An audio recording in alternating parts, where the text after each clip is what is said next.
ശങ്കർ, രാജമൗലി രണ്ടുപേരെയും അറിയാത്ത സിനിമാ പ്രേമികൾ ഉണ്ടാവില്ല. ഇന്ത്യയിലെ തന്നെ ഏറ്റവും മികച്ച സംവിധായകർ. ബഡ്ജറ്റും ക്യാൻവാസും വലിയ രീതിയിലുള്ള മേക്കിങ്ങും തന്നെയാണ് മറ്റുള്ളവരിൽ നിന്ന് ഇവരെ മാറ്റി നിർത്തുന്നത്. എന്നാൽ രണ്ടുപേരുടെയും ഫിലിമോഗ്രഫി എടുത്ത് നോക്കിയാൽ നമുക്ക് കുറച്ച് വിയേർഡായിട്ടുള്ള കാര്യങ്ങൾ മനസ്സിലാക്കാം. 2001 രാജമൗലി സംവിധാനം ആരംഭിച്ചത്. തുടക്കകാലത്തുള്ള സ്റ്റുഡന്റ് നമ്പർ 1, സെയ്, സിംഹാദ്രി തുടങ്ങിയ സിനിമകളെല്ലാം എടുത്തു നോക്കിയാൽ മനസ്സിലാകും ടിപ്പിക്കൽ മാസ് മസാല സിനിമകളുടെ പാറ്റേണിലായിരുന്നു അവയെല്ലാം. എന്നാൽ ശേഷം വന്ന പ്രഭാസ് ചിത്രമായ ഛത്രപതി രാജമൗലിക്ക് വലിയ രീതിയിലുള്ള ഒരു അറ്റൻഷൻ നേടിക്കൊടുത്തു. ശേഷം വന്ന വിക്രമഗഡു ബ്ലോക്ക് ബസ്റ്റർ ആവുകയും രാജമൗലിക്ക് തെലുങ്ക് ഇൻഡസ്ട്രിയിൽ തന്നെ വലിയ പേര് നേടിക്കൊടുക്കുകയും ചെയ്തു. പിന്നീട് 2009 റിലീസ് ചെയ്ത മഗധീര അന്നേ വരെയുള്ള സകല കളക്ഷൻ റെക്കോർഡുകളും മറികടന്ന് ആദ്യത്തെ 100 കോടി കളക്ഷൻ നേടിയ തെലുങ്ക് ചിത്രമായി മാറി. ഇത് രാജമൗലിക്ക് ഇന്ത്യ മുഴുവനും പേര് നേടിക്കൊടുത്തു. പിന്നീട് വന്ന ഈഗ, ബാഹുബലി സീരീസ്, RRR തുടങ്ങിയവയെല്ലാം പ്രേക്ഷകർ കാത്തിരുന്ന് കണ്ട രാജമൗലിയുടെ ഇന്റർനാഷണൽ ലെവൽ സിനിമകളായിരുന്നു.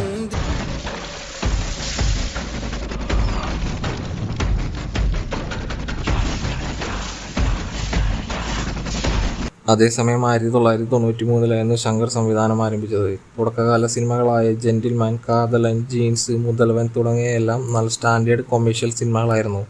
പിന്നീട് വന്ന അന്യൻ, ശിവാജി എല്ലാം വൻ ഹിറ്റാവുകയും ഇന്ത്യ മുഴുവൻ ഫേമസ് ആയ സിനിമകളായി മാറുകയും ചെയ്തു.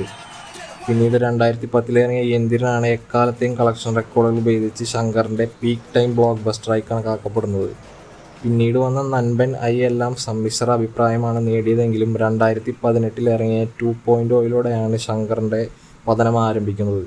അതിനുശേഷം വന്ന കമൽഹാസൻ ചിത്രം ഇന്ത്യൻ 2ഉം അവസാനം ഇറങ്ങിയ ഗെയിം ചേഞ്ചറും വളരെ മോശം അഭിപ്രായം നേരിടുകയും ബോക്സ് ഓഫീസിൽ കൂപ്പുകുത്തുകയും ചെയ്ത സിനിമകളായി മാറി. അവസാനമായി നമുക്കിതിൽ നിന്ന് മനസ്സിലാവുന്നതെന്നാൽ SS രാജമൗലി സിനിമകളുടെ ക്വാളിറ്റി ലെവലും വളരെ ഹൈ ലെവലിലേക്ക് പോയിക്കൊണ്ടിരിക്കുമ്പോൾ അതേസമയം ശങ്കറിന്റെ സിനിമകളുടെ ക്വാളിറ്റി ലെവലും താഴ്ന്നുകൊണ്ടിരിക്കുകയാണ്. നിങ്ങൾക്ക് ഇതിനെപ്പറ്റിയുള്ള അഭിപ്രായം എന്താണ്?